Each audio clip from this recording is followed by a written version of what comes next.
আসসালামু আলাইকুম ওয়া রাহমাতুল্লাহি ওয়া বারাকাতুহ।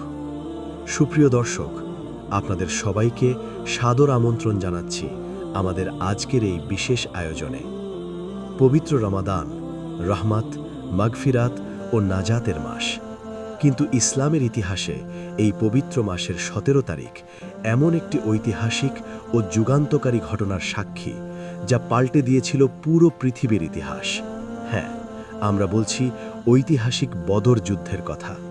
পবিত্র কুরআনে আল্লাহ সুবহানাহু ওয়া তাআলা এই দিনটিকে আখ্যায়িত করেছেন ইয়াউমুল ফুরকান, বা সত্য ও মিথ্যার মধ্যে চূড়ান্ত পার্থক্যের দিন হিসেবে। মূল প্রেক্ষাপট: দ্বিতীয় হিজরির ১৭ই রমাদান। মদিনা থেকে প্রায় ৮০ মাইল দূরে বদর নামক প্রান্তরে মুখোমুখি এসে দাঁড়ালো দুটি দল।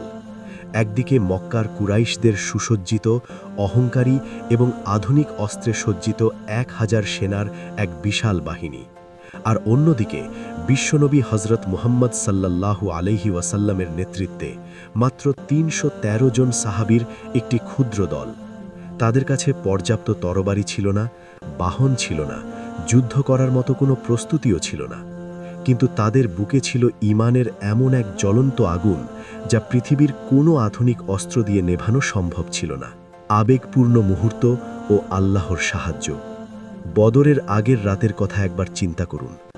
মক্কার কুরাইশরা যখন নিজেদের শক্তিমত্তার অহংকারে উৎসব করছিল, তখন আল্লাহর রাসূল সাল্লাল্লাহু আলাইহি ওয়াসাল্লাম নিজের তাঁবুতে সিজদায় পড়ে অঝরে কাঁদছিলেন। তিনি দুহাত তুলে আল্লাহর কাছে ফরিয়াদ করেছিলেন, হে আল্লাহ, আজ যদি এই ক্ষুদ্র দলটি ধ্বংস হয়ে যায়, তবে পৃথিবীতে তোমার নাম নেওয়ার মতো, তোমাকে সিজদা করার মতো আর কেউ থাকবে না। মহান আল্লাহ তার প্রিয় হাবিবের সেই আকুতি ফিরিয়ে দেননি।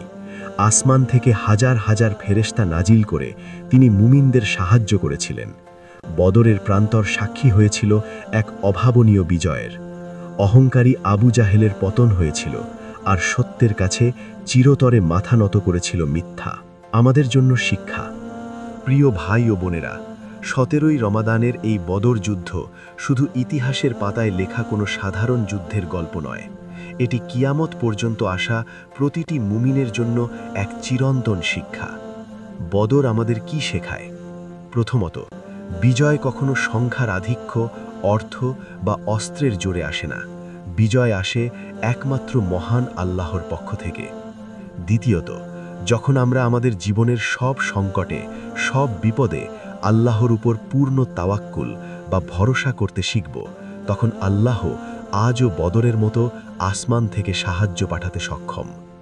তৃতীয়ত, সত্য যতই দুর্বল মনে হোক না কেন, মিথ্যার চাকচিক্যের সামনে সত্যই চূড়ান্ত বিজয়ী হয়।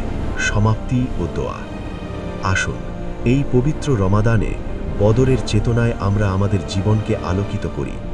আমাদের নিজেদের ভেতরের নাফস বা কুপ্রবৃত্তির বিরুদ্ধে যে নিত্যদিনের যুদ্ধ, সেই যুদ্ধেও আমরা যেন বদরের সাহাবীদের মতো ঈমানের জোরে বিজয়ী হতে পারি। মহান আল্লাহর কাছে সেই তৌফিক কামনা করছি।